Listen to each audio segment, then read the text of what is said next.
எல்லாமல்ல இறைவனுக்கும் என்னோட தாய் தந்தைக்கு நன்றி. ஸோ பத்திரிகை நண்பர்கள் எல்லாருக்கும் வணக்கம். என்னை என்றைக்குமே எந்த இடத்துலையுமே விட்டு கொடுக்காத ஊடக நண்பர்களுக்கு நன்றியை தெரிவிச்சுக்கிறேன். இந்த ஈவினிங்கில் இப்போ லாஸ்ட்டாக பேசும்போது இதுதான் பிரச்சனை. போஸ்ட்மார்ட்டம் பண்ணி எல்லாத்தையும் பேசிடுவாங்க. நம்ம ஏதோ ஒன்றத்தை எங்கே ஒரு இடத்துல யோசித்து வச்சுருப்போம், பட் எல்லாத்தையும் பேசிடுவாங்க. ஸோ நானுமே ஒரு ஷார்ட்டாக ஒரு விஷயத்தை முடிச்சிடறேன். இப்போது இவர் வந்துட்டு அழுதுட்டாருன்னு அழுவலை, அவ்வளோதான் வித்தியாசம்.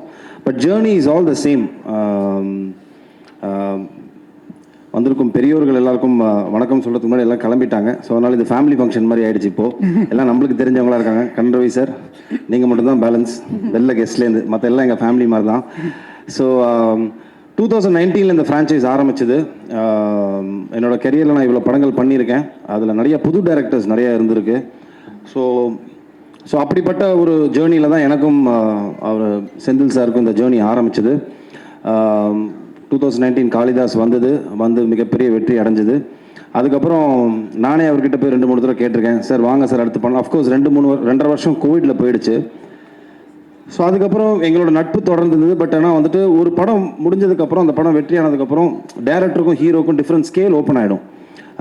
அவருக்கான ரெக்குவயர்மெண்ட்ஸ் வேறு மாதிரி மாறும்.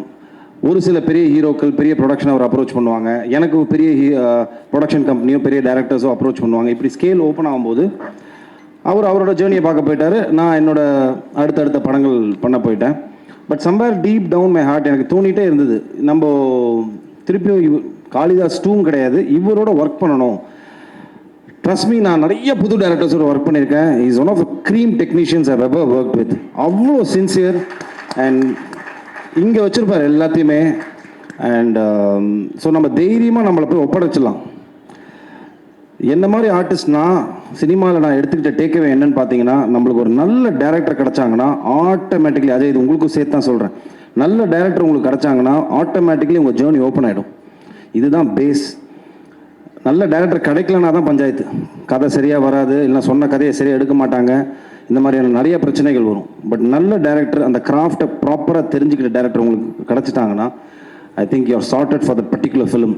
ஸோ எனக்கு அப்படி அமைஞ்ச ஒரு டேரக்டர் தான் Shri Senthil sir. I'm blessed to have you in my life. Thank you sir. ஏன்னா சினிமாவில் எல்லா ஹீரோஸ்க்கும் இருக்கும் அப்ஸ் அண்ட் டவுன்ஸ் நிறையா இருக்கும். ஒரு வெற்றி படம் கொடுப்போம், 3 படம் கொடுத்ததுக்கப்புறம் வந்துட்டு தலையில் தூக்கி வச்சுப்பாங்க. திடீர்னு ஒரு 2 படம் ஓடலன்னா அதை பேஸ் பண்ணி தான் மார்க்கெட் இருக்கும். அப்போ வந்துட்டு அவருக்கு மார்க்கெட் இல்லைன்னு சொல்லுவாங்க. அப்போ திருப்பியும் அந்த மாதிரி ஒரு ஃப்ளக்சுவேட்டிங்கான ஒரு பீரியட் நான் இருந்தபோது எனக்கு லைஃப் சப்போர்ட்டாக இருந்து கொடுத்த படம் தான் Kalidas. It became an hashtag comeback film for me அப்படின்னு. ஏன்னா நான் இண்டஸ்ட்ரிட்டு எங்கேயும் போகல, இதே இண்டஸ்ட்ரியில் நான் இருக்குங்கிறனால தான் 23 வருஷமாக நான் சர்வை பண்ணி அடிச்சு ஏறி வந்துகிட்டு இருக்கேன். பட் ஆஃப்கோர்ஸ் அந்த பிஸ்னஸ்ன்னு வரும்போது பார்த்தீங்கன்னா, what is your last film, கடைசியாக உங்கள் படம் என்ன ஓடி இருக்குது, அதை பொறுத்து தான் எல்லாமே இருக்கும், இன்க்ளூடிங் த கரண்ட் ஃபிலிம், நீங்கள் சைன் பண்ணுற ஃபிலிமோட பட்ஜெட்டாக இருக்கட்டும். ஸோ அப்படி நான் இருந்த கட்டத்தில் எனக்கு ஒரு கம்பேக் ஃபிலிமாக இருந்து Kalidas. So coming to Kalidas 2, first of all இந்த படத்தை நாங்கள் ஆரம்பிக்கும் போது ஒரு காம்பேக்டாக ஒரு க்ரைம் த்ரில்லர் மாதிரி தான் ஆரம்பிக்கணும் அப்படின்னு ஆரம்பித்தோம். But it became a bigger film. இப்படி ஒரு பெரிய ஒரு படமாக மாறினதுக்கு முக்கிய காரணம் Senthil sir. Thank you so much sir. And Narayanamurthy sir and Yogeswaran, இவங்க 3 பேருக்கு தான் நான் நன்றி சொல்லணும். எனக்குமே ஒரு நெகிழ்ச்சியான ஒரு தருணம். ஏன்னா ரீல்ஸில் தான் நிறைய ஆடியோ லான்ச்சஸ் நான் பார்த்துருக்கேன், நானும் பண்ணிட்டு தான் இருக்கேன் படங்கள். பட் நிறைய படங்களுக்கு எனக்கு ஆடியோ லான்ச் வந்தது கிடையாது. இது அவுட் ஆஃப் சிம்பத்திலலாம் சொல்லலை, இதுதான் ரியாலிட்டி. ஒரு ஸ்டேஜுக்கு மேலே நான் அதை எடுத்துக்கிட்டேன். நம்மளுக்கு ஒரு நல்ல தயாரிப்பாளர், நல்ல ஒரு பெரிய செட்டப்பில் அமைஞ்சால் மட்டும்தான் இதெல்லாம் அமையும் அப்படின்னு. அது எனக்கு இந்த படத்தில் அமைஞ்சிருக்கு. I think thank you so much sir. ரொம்ப பிஸ்னஸ் ரீதியாக பார்த்து பண்ணுற ஒரு ஒரு ப்ரொடக்ஷன் ஒரு சைடு இருந்தாலும், இந்த கதைக்கு என்ன வேணும், இந்த கதையில் யாரெல்லாம் இருந்தால் நல்லாயிருக்கும், இன்னும் பெரிய பெரிய ஆட்கள் இருந்தால் இன்னும் பெட்டராக இருக்குமா, அந்த கதையை மட்டுமே நம்பி, இந்த கருவை மட்டுமே நம்பி இவங்க 2 பேர் உள்ளே வந்து இந்த படத்தை தயாரிச்சிருக்காங்க. தயாரித்தது மட்டும் இல்லாமல் இந்த கதைக்கு என்ன வேணும் அதோட மேலே கொடுத்து இந்த படத்தை வந்துட்டு இந்த லெவலுக்கு ஒரு பிரம்மாண்டமான படமாக, எனக்கு இது பெரிய பிரம்மாண்டமான படம். I know there are lot of bigger films நான் இண்டஸ்ட்ரியில் எடுத்துகிட்டு இருக்காங்க. பட் எங்களை பொறுத்த வரைக்கும் இது ஒரு பெரிய படம். ஸோ அப்படி பண்ண என்னோட தயாரிப்பாளர்களுக்கு ரொம்ப ரொம்ப நன்றி சார். அண்ட் இது என் படத்துக்காக நான் சொல்லலை, பிகாஸ் நிறைய ப்ரொடியூசர்ஸ் இங்கே ப்ளஸ் பண்ணும்போது சொன்னாங்க, பரத்துக்கு வந்துட்டு இது திருப்பியும் ஒரு நல்ல ஒரு ஃபிலிமாக இருக்கணும், அவர் டெலிவர் பண்ண வேண்டிய டைமில் இருக்காருன்னு. அது இந்த படமாக இருக்கும். அது எனக்கு நம்பிக்கை இருக்குது. வை பிகாஸ் கிரைம் த்ரில்லர்ஸ்க்கு என்றைக்குமே ஒரு மவுஸ் இருக்குது. You can definitely do a binge watch. ஓடிடியில் வந்தாலும் இல்லைன்னா தேட்டரில் பார்க்கும்போது உங்களை எந்த இடத்துலையும் நவர விடாத ஒரு ஸ்க்ரீன் பிளேயில் நீங்கள் நூல் பிடிச்சி எடுத்துகிட்டு போயிட்டீங்கன்னா that film will have that flavour. அது இந்த படத்தில் நிறையாவே இருக்குது. அண்ட் நிறைய பார்த்த நிறைய டேரக்டர்ஸ் எனக்கு அவங்க சொன்ன ரஞ்சித் சார் சொன்னதாக இருக்கட்டும், இல்லைனா பாண்டியராஜன் சார், நிறைய டேரக்டர்ஸ் சொன்னது வந்துட்டு எனக்கு ரொம்ப சந்தோஷமாக இருந்தது. என்னென்னா ஒரு கிரைம் த்ரில்லர் ட்விஸ்ட் இருக்கலாம், பட் ட்விஸ்ட்டுக்குள்ளேயே ஒரு படம் இருந்தா அப்படிங்கிற ஒரு பியோர் கிரெடிட் வந்துட்டு ஐ திங்க் செந்தில் சாருக்கும் அரவிந்த், அவரோட அசிஸ்டன்ட் அரவிந்த், அவருக்கு தான் போகணும். பிகாஸ் தட் இஸ் இந்த படத்தில் அந்த ஃப்ளேவர் இருக்குது. This is definitely not a regular crime thriller film. It is an emotional drama. This film has lot of flavours. ஒரு போலீஸ்காரனுக்கு வந்துட்டு ஃபர்ஸ்ட் காளிதாஸ் ஏன் வேற ஒரு ஆங்கிளில் பத்திரிகை நண்பர்களும் அதை பாராட்டின ரீசன் என்ன, போலீஸ்காரனோட எமோஷனல் சைடை காட்டியிருப்போம். அதே மாதிரி இந்த படத்தில் கிரைம்லேயே 2 கிரைம் இருக்குது, organise crime, emotional crime. So this film is based on that. ஒரு எமோஷனல் கிரைமில் என்னென்னலாம் நடக்குது அப்படின்னு. அண்ட் போலீஸாக ட்ரெஸ் போட்ட 2 படத்துலையுமே நான் துப்பாக்கி எடுத்தது கிடையாது, கத்தி எடுத்தது கிடையாது, எவனையும் கத்துனது கிடையாது, மிரட்டினது கிடையாது, பஞ்ச் டைலாக் பேச எதுவுமே பண்ணது கிடையாது. யூ கேன் சி காளிதாஸ் ஒன்ல என்ன ஒரு சட்டிலிட்டி, ஒரு ஃப்ளேவர் இருந்ததோ அதே ஃப்ளேவர் இந்த படத்துலையும் இருக்கும்.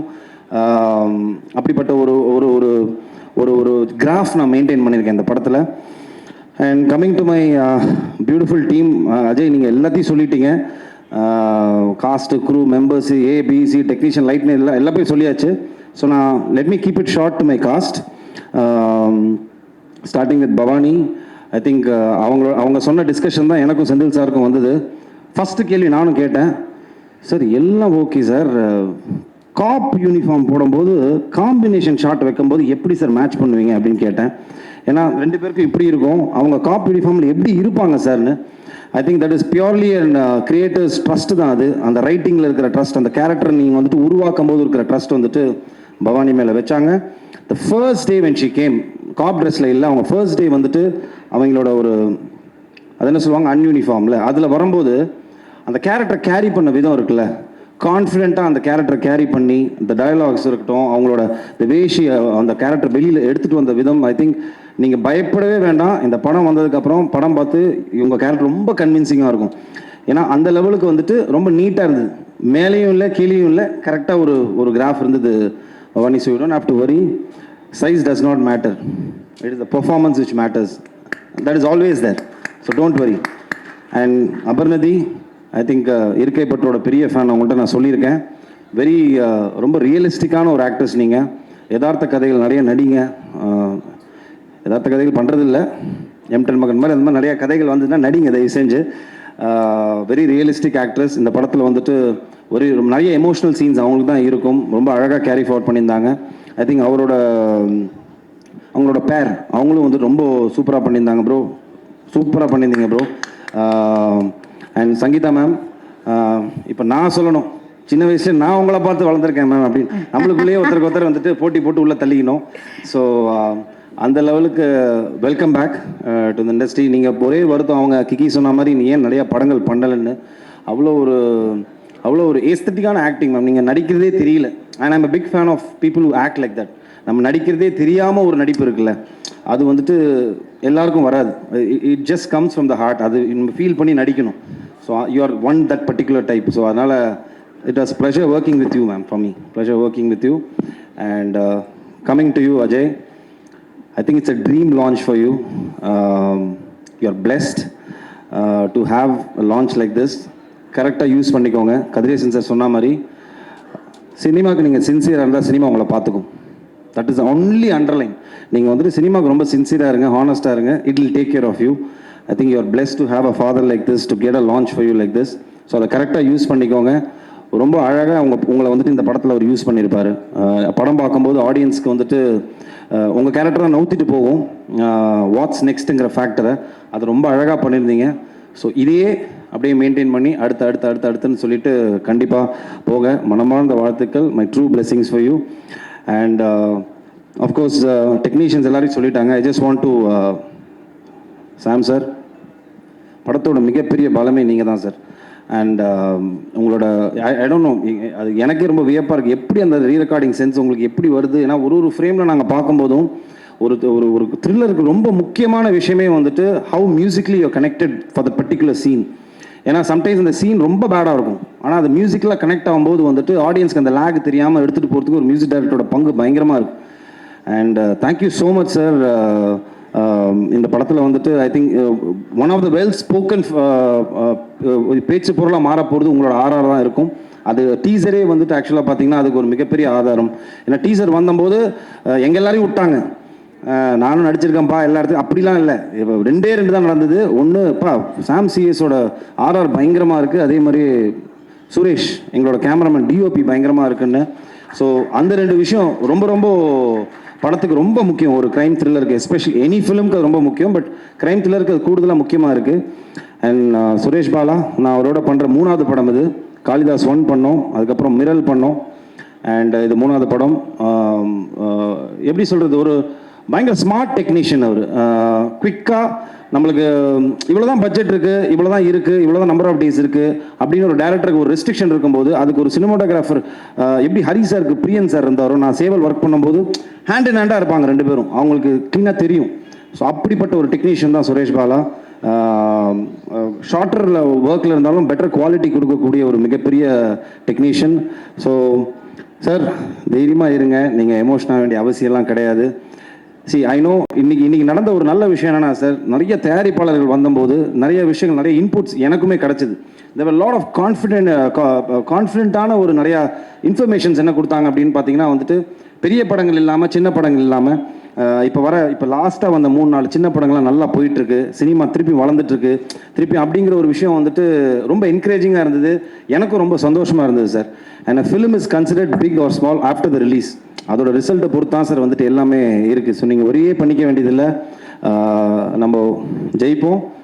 நேர்த்தியாக ஒரு படம் பண்ணியிருக்கோம் சார், நல்லபடியாக வந்துட்டு நேர்த்தியாக ஒரு சின்சியராக ஒரு ஃபிலிம் பண்ணியிருக்கோம்.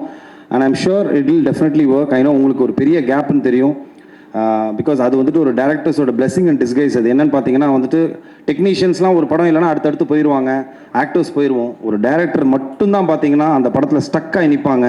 அதோட வெற்றியை பொறுத்து தான் அவங்களோட லைஃபே அடுத்து என்னங்கிறது தெரியும். பிகாஸ் ஐ டூ அண்டர்ஸ்டாண்ட், நிறைய பார்த்துட்ருக்கேன். ஸோ அதனால் நீங்கள் ஒரி பண்ணிக்க வேண்டிய அவசியம் இல்லை. We are doing it. 10th அன்னைக்கு ரிலீஸ் ஆகுது, April 10th அன்னைக்கு. ஸோ கண்டிப்பாக எல்லோரும் தியேட்டரில் போய் படத்தை பாருங்கள். நான் வெரி ஹாப்பி தட் திருப்பியும் அந்த பழைய மாதிரி தியேட்ரிக்கல் ட்ரெண்ட் திருப்பி வந்தது ரொம்ப ரொம்ப சந்தோஷம். எல்லாரும் போய் தியேட்டரில் போய் படத்தை பாருங்கள். I am sure we won't disappoint you. And press டெஃபினட்டாக உங்களுக்கு இந்த படம் பிடிக்கும், பார்த்து சப்போர்ட் பண்ணுங்கள். தேங்க்யூ.